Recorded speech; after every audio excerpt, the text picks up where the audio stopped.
Kalau kami sayang pada Pak Rismon, Mas Rismon ya, Bang Rismon, saya sayang pada Pak Rismon. Saya justru khawatir Bang Rismon itu kalau dimanfaatkan, bahwa politik itu butuh panggung gitu loh. Dan kondisi yang seperti ini kok kelihatannya semakin mengulik, betul. Anda punya sukses, Anda telah menciptakan post-truth di Indonesia seperti ini karena banyak dukungan. Drun Emprit mengatakan bahwa Anda menang dalam hal data, dalam percakapan di media sosial. Saya tidak. Namun Anda punya keyakinan ijazah Pak Jokowi adalah asli? Ya, saya melihat itu asli, dan sekali lagi karena itu bukan hanya dari data, saya punya sejarahnya, datanya, dari dosen-dosennya, pernyataannya, dia kuliah di sana, dari teman-temannya, ada yang menyatakan seperti itu, kurang apa lagi gitu loh. Dan sekali lagi kalau misalnya Bang Rismon tadi juga mengulik itu untuk tujuan apa, sekali lagi gitu loh. Kalau misalnya seperti itu yang terjadi, ada yang tidak benar gitu, boleh mereka memberikan masukan. Tapi kan dia punya seperti ini ketika ada kasus ini saja, kemudian dikulik. Apalagi kemudian tadi yang saya permasalahkan, ketika mungkin Bang Rismon sekali saya katakan, dia tidak mengatakan apa-apa, tapi orkestrasi dari banyak orang. Jadi menurut Anda dari isu ini siapa yang paling dirugikan? UGM? UGM. Dan siapa yang paling diuntungkan? Ya jelas, kalau menurut saya ya mereka yang cari nama, saya tidak tahu. Gitu loh. Apakah Jokowi? Bisa juga di balik itu ada. Pada malam hari ini saya memberikan ruang bagi dua alumni Universitas Gadjah Mada, di mana alma mater mereka terkena dugaan skandal ijazah palsu. Ia adalah guru besar psikologi UGM yang juga pernah menjabat Ketua Dewan Guru Besar UGM tahun 2018-2021, serta Rismon Sianipar, alumni UGM yang mempertanyakan keaslian ijazah Jokowi. Saya tadi Pak Prof Kun, saya ingin mengulang kembali pertanyaan saya bahwa Anda percaya bahwa Pak Jokowi alumni UGM dan punya ijazah palsu. Ini bukan karena Anda sekonyong-konyong ingin memiliki ijazah asli. Ini bukan sekonyong-konyong karena Anda ingin membela Pak Jokowi. Tidak, Mbak. Saya sangat konsisten. Tahun 2024 saya membaca petisi. Ketika saya membaca petisi kemudian diikuti di mana-mana, saya sangat tidak suka dengan kebijakan Jokowi. Jokowi itu pembohong. Dalam banyak hal dia pembohong. Dia adalah seorang presiden. Dalam pembukaan Undang-Undang Dasar 45, mencerdaskan kehidupan bangsa itu tugas yang seharusnya diemban oleh presiden. Tapi saya sebagai seorang dosen, saya melaksanakan perintah presiden. Presidennya justru mereka berbohong, maka saya tuntut dia untuk tidak berbohong. Makanya itu kemudian di banyak kesempatan, bahkan terakhir kemarin, seandainya saya masih punya kesempatan, dan artinya saya pada waktu Jokowi sebagai pemimpin atau presiden atau pemimpin publik, ketika dia memilih bahwa dia ada di belakang suatu partai politik, saya genjot. Karena apa? Karena dulu pada waktu dia mau menjadi lengser jadi presiden, dia mengatakan dia mau tinggal di rumah, tidak menjadi politisi, tapi sekarang dia masih bicara di situ, semakin tidak konsisten. Tetapi sekali lagi bahwa jadi Anda tetap memiliki sikap kritis, pandangan kritis terhadap Pak Jokowi, ya. Tapi soal ijazah, di sini Anda ingin meyakinkan publik bahwa Pak Jokowi adalah alumni UGM, ya. lulus dengan ijazah asli. Ya. Bahwa saya seorang guru besar, saya harus memegang teguh kebenaran. Profesor boleh salah, tetapi tidak boleh berbohong. Oke, Bung Rismon, Anda dipertanyakan terus bahwa kecintaan Anda pada alma mater itu justru memiliki daya rusak yang luar biasa. Alumni itu bagian dari civitas akademika. Jadi saya juga bagian dari keluarga UGM. Satu.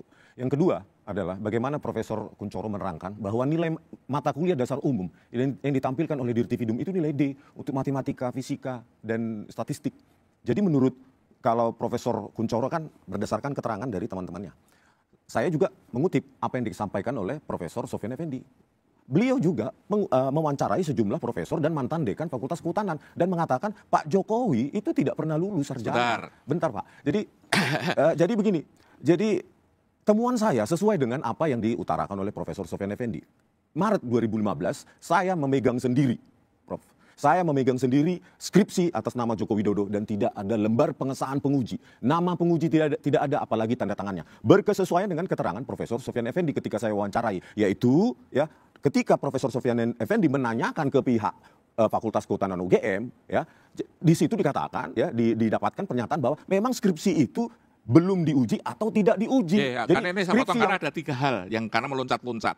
Yang pertama itu mengatakan tadi bahwa nilai D itu tidak lulus. Siapa yang bilang? Profesor Sofyan Effendi. Itu Profesor Effendi, aturannya gimana? Nilai D itu nilainya 1 itu lulus. MKG yang tidak lulus itu adalah E. Mata kuliah dasar umum, Prof. Bukan mata kuliah lainnya. Mata kuliah dasar umum di UGM sesuai dengan pernyataan Profesor Sofyan Effendi bahwa ada seleksi 4 semester. Itu berlaku di semua fakultas. Saya selalu bertanya, Profesor Sofyan Effendi itu kok ngurusi Jokowi itu dari mana? Dia tidak pernah bertemu dengan Jokowi. Pak Sofyan Effendi itu menjadi rektor tahun 2002. Begitu. Sehingga yang terjadi, apakah jadi rektor dia pada waktu Jokowi belum apa-apa pada waktu itu. Sehingga dia tidak punya data. Data barangkali hanya dari orang-orang yang memberikan pada dia dan data itu adalah salah. Tapi bukan pada sumber yang benar. Terus Profesor Kunchoro punya data? Saya punya data, saya bisa melihat. Artinya tadi saya katakan saya KRS itu saya punya data. KRS, Iya. tetapi transkrip nilai Loh, akhir itu ada. KRS itu kan ada hasil nilai, bukan Iya. bukan KRS tapi KHS, kartu hasil study. Itu kan ada hasil Sebelum nilainya. luluskan di UGM Iya. diberikan transkrip nilai akhir. Itu Itu tulisan tangan dasarnya atau kan KHS, dasarnya kan kartu hasil nilai. Iya. Gitu. Itu dua. Kemudian yang berikutnya adalah ketika bicara tentang Pak Sofyan Effendi. Sebentar, Prof.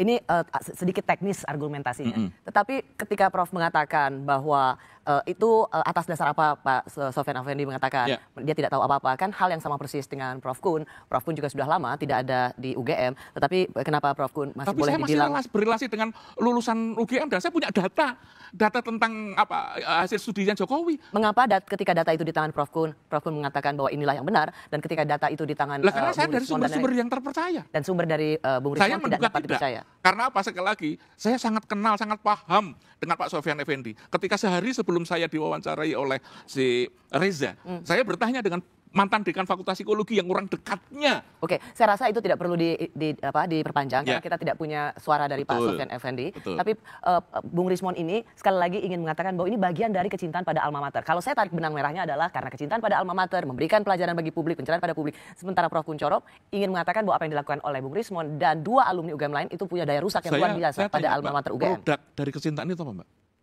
Care and love. Hasilnya itu. Ini hit yang terjadi. salah, Prof. Otokritik itu kan bagian dari kecintaan. Kalau bukan harus- otokritik sampai misalnya melaporkan ke Amnesty Nasional, memberitahukan kepada universitas-universitas di luar negeri, itu apakah itu otokritik? Begitu? Itu menjelekkan nama baik UGM, menjatuhkan nama UGM. Kemudian ketika tadi saya katakan lone wolf, Oke, orang-orang tadi Prof sudah mengatakan gitu itu. loh. Jadi Anda harus ikut bertanggung jawab terhadap kerusakan reputasi martabat UGM yang dirasakan oleh Prof Kun. Bagaimana Anda menjelaskan soal perbuatan yang sungguh sangat memiliki dampak pada UGM? Ya itu kan pertanyaan publik jelas sebenarnya. UGM sekarang menutup diri, tidak menjelaskan secara integral proses akademik yang dialami atau yang dilalui Pak Jokowi. Dan itu makanya saya bilang kesesuaian antara kesaksian dengan oleh Profesor Sofyan Effendi juga saya dapatkan dari pernyataan Pak Kasmujo yang tahun 2017 ya, Profesor Kunchoro nonton dialognya itu, bahwa di situ semua publik menyimpulkan bahwa di situ Pak Kasmujo adalah dosen pembimbing skripsi. Ternyata 8 tahun kemudian dikoreksi Pak Jokowi sendiri menjadi dosen pembimbing akademis. Dan kemarin reuni dikoreksi lagi hanya menjadi dosen pembimbing. Begini Mas, kalau itu saya sangat-sangat paham. Saya pernah mahasiswa seperti itu.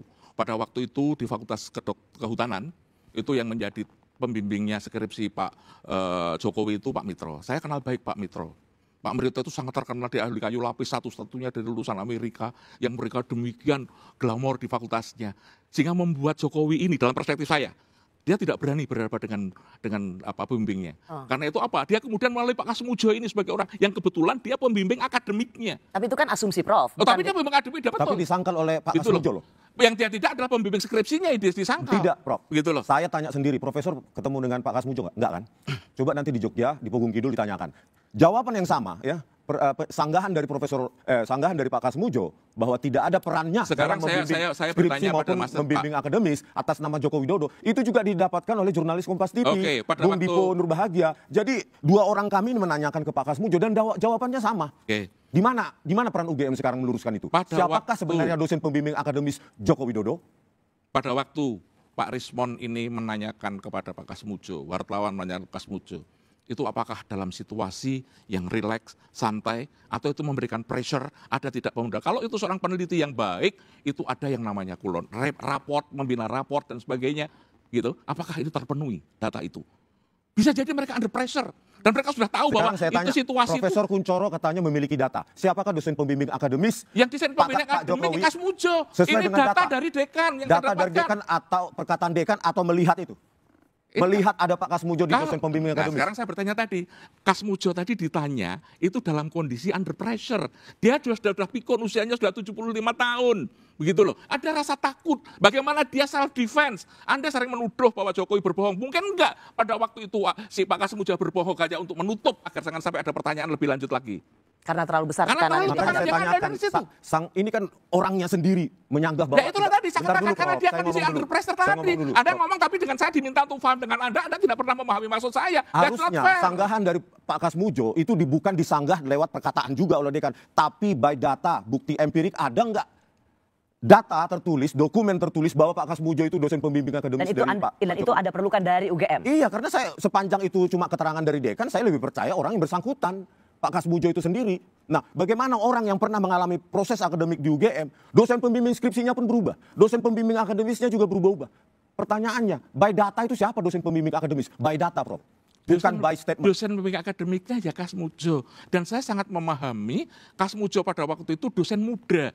Begitu loh. Sehingga saya setuju ketika Kasmujo saya belum berhak membimbing skripsi karena dia dosen muda. Yang sangat potensial itu adalah karena dosen muda itu saya dulu ketika menjadi dosen muda saya membimbing mahasiswa-mahasiswa baru untuk bagaimana memilih KRS, bagaimana social adjustment di fakultas itu tugas-tugasnya lebih santai bukan kepada pada tesis skripsi dan sebagainya. Pemilihan mata kuliah itulah tugas dosen pembimbing dan ini dilakukan oleh Pak Kasmujo. Kenapa apa yang dikatakan oleh Prof. Kun ini tidak dikatakan oleh kampus, rektor, sehingga persoalan ini tidak perlu dibawa terlalu jauh.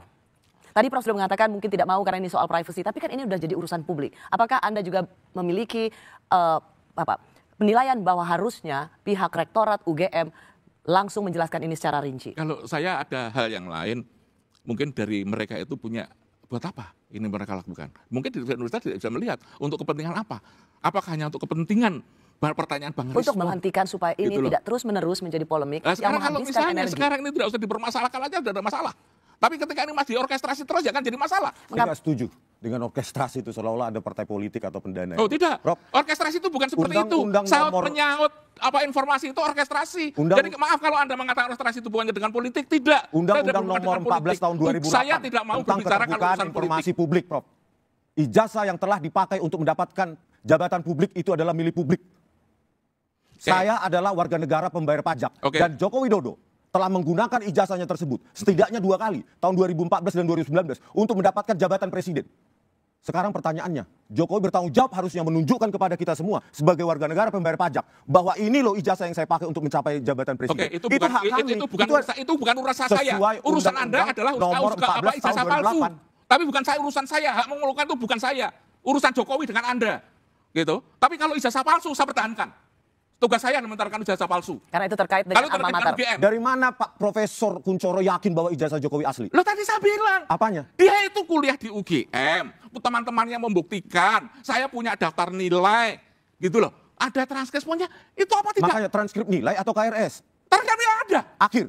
Akhir. Tulisan tangan. Itulah tadi. Nilainya Anda tadi selalu memancing saya pada tulisan tangan. Tapi persoalannya adalah. Makanya kalau Profesor Kunchoro benar-benar melihat transkrip nilai asli itu, nilainya tulisan tangan atau ketik? Anda percaya Jokowi kuliah mesti tidak percaya. Karena dalam konsep Anda pembenaran. Agar Anda benar kemudian ini tidak diakui. Tetapi sekali lagi, yang mengatakan bahwa Jokowi kuliah itu bukannya saya. Dosen mengatakan, mahasiswa temannya mengatakan. Kalau gitu keterangan KKN, dia ikut itu bernilai KKN. sama dengan keterangan yang didapatkan oleh Profesor Sofyan Effendi. Beberapa profesor rekannya dan mantan dekan fakultas sumber datanya mantan dekan fakultas kehutanan. Itu loh. Mantan dekan fakultas kehutanan UGM diwawancarai oleh Profesor Sofyan Effendi mengatakan Jokowi tidak pernah diuji skripsinya. Oleh karena itu tidak ada tanda tangan penguji di skripsinya. Coba Prof, di UGM ada tidak skripsi tanpa lembar pengesahan penguji? Anda pertanyaan saya tanya. Iya. Di UGM ada berapa cara pengujian seperti itu? Di kehutanan ada berapa cara? Anda tahu hanya mengatakan skripsi. Ada ujian skripsi, ada ujian pendadaran. Begitu? Ada data siapa ujian skripsi, pendatangan ada. Nilainya mungkin di situ jelek. Tapi ketika pendadaran dia mempertekan dengan baik, nilainya bisa menjadi baik dan lulus. Setelah ujian skripsi? Ada ya? Ada dilakukan pendadaran. Revisi kan? Oh, direvisi karena pendadaran. Ya, dilakukan revisi, lalu mendapatkan lembar pengesahan penguji. Dia ada pendadaran. Kemana lembar pengesahan penguji pada skripsi Joko Widodo? Yang saya tanyakan langsung 15 April 2025 kepada Profesor Wening, memang tidak ada. Sorry, saya akan membela Wening. Anda selalu mencari slip of tongue sebagai satu kesalahan. Kenapa dia mengatakan fakultas kedokteran, di mana-mana muncul. Itu bukan saya, Prof. Itu bukan saya. Tapi kelompok Anda mengatakan seperti itu. Dan itulah yang saya katakan orkestrasi tadi. Kembali ke topik tadi. Itu loh. Nggak usah itu. Lembar pengesahan penguji. Anda kembali ke topik tadi. Ini hubungannya dengan orkestrasi. Saya tanyakan kepada Profesor Wening. Tidak ada lembar pengesahan penguji pada skripsi atas nama Joko Widodo. Kemana itu, Prof? Memang tidak ada. Ada nggak data KKN Pak Jokowi? Belum kami temukan. Tiba-tiba Dirtipidum mengumumkan tahun 1983 KKN Pak Jokowi di Desa Wonosegoro, Kecamatan Desa Ketoyan, Kecamatan Wonosegoro, Kabupaten Boyolali. Dan direvisi lagi oleh Pak Jokowi menjadi tahun KKN 1985 Sekarang awal. saya tanya, Mas, apakah Bu Wening itu paham Pak Jokowi? Tidak. Dia hanya karena menjabat jabatan sebagai wakil rektor dan Maka Anda ia harus- datang, Anda tanya, harus menjawab. Loh, Tapi dia, gini, yang Prof. ngerti itu adalah Prof, fakultas. kalau begitu ngapain diterima kedatangan kami? Lah karena Dan mereka memberikan waktu, ruang, dan tempat kepada kami. Artinya apa? Mereka sudah bersedia dong menerima kedatangan kami. Dan Anda berharap penjelasannya bisa memberikan kejelasan, juga jangan malah membuat Anda makin bertanya. Iya, kalau tapi begitu. saya tidak melihat seperti itu. Tapi pertanyaannya, apapun yang akan dijelaskan oleh pihak rektorat, Anda dan kelompoknya pasti juga Tidak tidak akan akan puas. percaya. Oke. Polemik seputar keaslian ijazah Jokowi tidak lagi semata persoalan dokumen akademik. Kasus ini menjadi ujian integritas lembaga pendidikan. UGM sebagai alma mater Jokowi ikut terseret dalam pusaran yang berpotensi mengancam kredibilitasnya sebagai institusi pendidikan. Jika dugaan ijazah palsu terbukti. Tapi bagaimana kalau tidak? Saya masih bersama Prof. Kunchoro, Guru Besar Psikologi UGM yang juga pernah menjabat sebagai Ketua Dewan Guru Besar UGM tahun 2018-2021. Dan alumni UGM Rismon Sianipart yang terus-menerus mempertanyakan keaslian ijazah Pak Jokowi. Saya ingin melihat dari dua alumni UGM ini. Pak Prof. Kunchoro meyakini bahwa Pak Jokowi pernah kuliah, lulus dan memiliki ijazahnya yang asli. Dr. Rismon itu terus mempertanyakan keaslian ijazah Pak Jokowi. Pertanyaan saya adalah, Dr. Rismon, apa yang sebenarnya Anda cari? Sekali lagi saya katakan kita harus ke depan harus memiliki pemimpin yang tidak ada lagi pertanyaan-pertanyaan klasik semacam ini. Ya. Kalau Anda misalnya tidak happy atau tidak puas dengan penjelasan pihak rektorat UGM, tidakkah apa yang menjadi penjelasan Prof. Kunchoro itu bisa memberikan ruang kepercayaan pada Anda? Ya karena memang tidak ada penjelasan tentang itu dari UGM sejauh ini. Ya seperti saya katakan tadi ya, by data gitu. Tidak ada lembar pengesahan penguji di UGM. Ada yang mengatakan bilang hilang katanya. Ada yang mengatakan oh itu ada di belakang. Nggak ada di belakang. UGM pun bingung pada saat 15 April 2025. Jadi ketika tidak ada lembar pengesahan penguji, bagaimana UGM menjelaskan bahwa Joko Widodo lulus dari UGM? Apakah UGM universitas sekelas itu yang tidak ada setelah, memang benar dibilang Profesor Kunchoro, ada yang namanya ujian skripsi. Tetapi ada tahapan lain, yaitu revisi. Kalau revisi tidak dilakukan pun tidak akan lulus. Kenapa? Setelah ujian skripsi dilakukan revisi sesuai dengan keinginan penguji, baru ditandatangani lembar pengesahan penguji. Oleh karena itu, ya saya setuju dengan statement Profesor Sofyan Effendi meskipun sudah ditarik, bahwa skripsi itu belum pernah diuji. Dan skripsi itu menurut keterangan Profesor Sofyan Effendi merupakan contek jiplakan dari pidato Profesor Sunardi. Dr. Rismon, Anda dan dua alumni yang lain, Anda seperti ingin sekali atau terus-menerus memiliki keinginan untuk membongkar soal ijazah Pak Jokowi. Anda tahu nggak bahwa Anda nggak memberikan trust sedikit pun dengan penjelasan Prof. Kunchoro? Karena saya by data. Lembar pengesahan, bukan hanya itu saja yang saya teliti. Lembar pengesahan penguji, bukan itu saja. Lembar pengesahan pembimbing pun itu jauh lebih, teknologinya jauh di atas 1985. Dan itu teknologi, itu sudah Microsoft Word tahun 92 ke atas. Saya kira itu dengan sinambela, Yosua sudah dibantah pendapat Anda itu, Mas Rismon. Gitu. Jadi di luar sana dengan Yosua Sinambela itu sudah menjelaskan tentang, saya tidak menguasai tentang teknologi itu, karena itu bidang-bidang saya. Tetapi saya membaca tulisan Anda, perdebatan Anda atau jawaban-jawaban oleh Yosua Sinambela itu sudah kalau menurut saya sudah jelas. Kemudian yang kedua yang kadang-kadang saya bertanya-tanya, masalah pendidikan di Indonesia ini sangat banyak. Kenapa yang diulik itu hanya Jokowi? Sementara kita masih bisa melihat ada seorang menteri yang mendapatkan gelar doktor hanya berapa waktu, tidak yang diulik waktu itu. Gitu loh ya. Itu di saat ini. Itu membuat Anda bertanya bahwa ada apa gerakan alumni UGM ini, tiga orang alumni UGM ini hanya khusus terfokus pada Pak Jokowi. Ya karena Pak Jokowi kalau kami sayang pada Pak Rismon, Mas Rismon ya, Bang Rismon, saya sayang pada Pak Rismon. Saya justru khawatir Bang Rismon itu kalau dimanfaatkan, bahwa politik itu butuh panggung gitu loh. Dan kondisi yang seperti ini kok kelihatannya semakin mengulik, betul. Anda punya sukses, Anda telah menciptakan post-truth di Indonesia seperti ini karena banyak dukungan.